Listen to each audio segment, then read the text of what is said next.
Un pendule qui frappe l'asphalte, une rampe qui déclenche la pluie, des lignes mises à l'épreuve. Sur la RN2, les marquages sont scrutés à la loupe.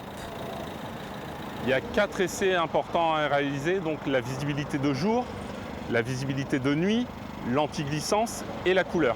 Premier contrôle, l'accroche au sol.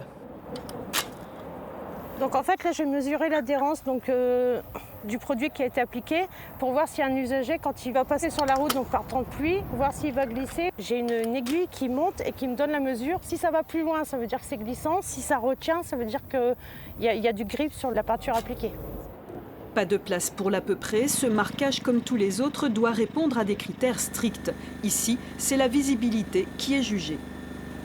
Grâce à cette rampe de pluie qui nous permet d'avoir une pluie normée, on va mesurer ce que peut voir l'automobiliste lorsqu'il éclaire le marquage en conditions humides ou sous pluie. Chaque année, près de 200 produits sont testés sur cette section de 2 km, empruntée quotidiennement par plus de 8000 véhicules.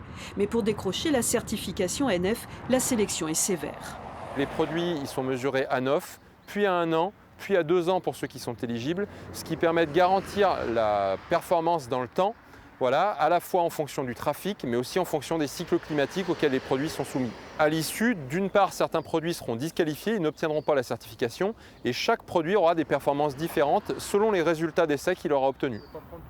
En plus des marquages classiques, ce site accueille aussi des produits innovants, comme ces peintures noires de masquage, bientôt réglementées, ou ces tapis tactiles traversants.